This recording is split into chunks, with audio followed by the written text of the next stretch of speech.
The removal of Native American tribes from the Texas plains brought about an industry that has become synonymous with Texas: cattle ranching. Following the Civil War, Americans increasingly demanded beef, and Texas was uniquely positioned to meet that demand. In 1860, Texas was home to approximately 3.7 million cattle, most of which were wild. In Texas, a cow was worth about $4 per head, while in northern markets the price could reach $40. The central question, then, was how to transport cattle from Texas to slaughterhouses in cities such as Chicago. The end of major Native American resistance made it possible to drive cattle north with greater safety. Although trains offered the fastest route to market, the most suitable rail lines were located in Kansas. Texas railroads existed, but they were limited in both mileage and location, primarily concentrated in East Texas, where the land could not support large herds. The route through Kansas and Missouri, however, provided abundant grasslands capable of sustaining cattle during the journey. Cattle drives began in earnest in 1866 along the Shawnee, or Sedalia, Trail. This route passed through Austin, Waco, and Dallas before turning northeast through eastern Oklahoma and ending in St. Louis and Kansas City, the westernmost rail hubs in the United States at the time. Despite their success, the drives faced significant challenges. One issue was that herds often passed through Native American reservations. Another major problem was Texas fever, a disease carried by Texas cattle. As cattle moved through farmland and came into contact with local herds, infected ticks spread the disease. Texas cattle had developed immunity, but northern cattle were highly susceptible and frequently died. As a result, many farmers refused to allow herds to cross their land. To reduce the spread of disease, cattlemen established a new route known as the Chisholm Trail, which ended in Abilene, Kansas, beginning in 1867. In 1871 alone, approximately 600,000 cattle traveled this trail. Another important route, the Goodnight Trail, was established in 1866 and ran northwest toward Denver, Colorado.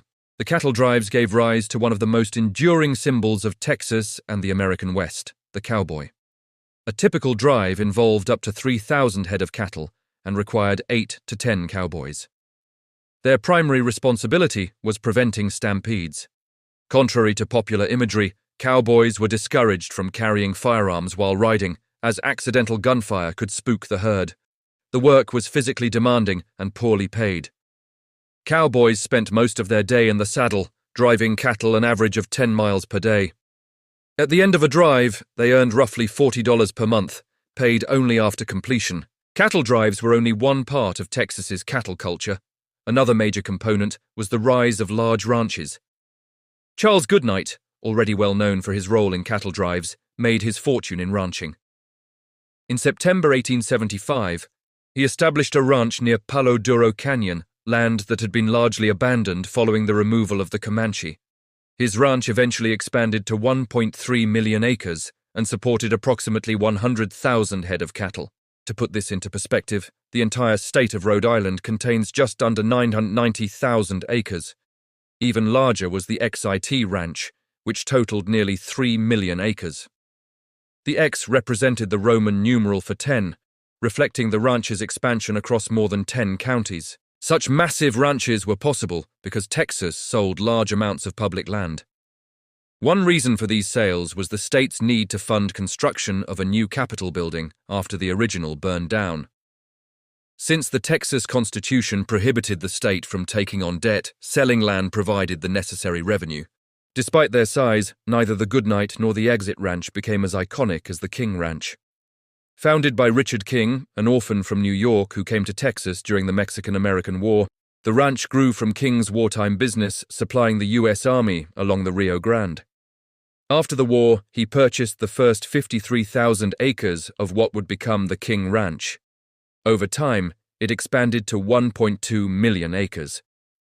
The post-Civil War demand for beef made the ranch profitable. Between 1869 and 1884, the King Ranch alone sent approximately 100,000 cattle to Chicago slaughterhouses at $40 per head. The establishment of large ranches gradually led to the decline of the cattle drives. Ranchers sought to better control their herds and prevent theft by installing barbed wire, a recent invention.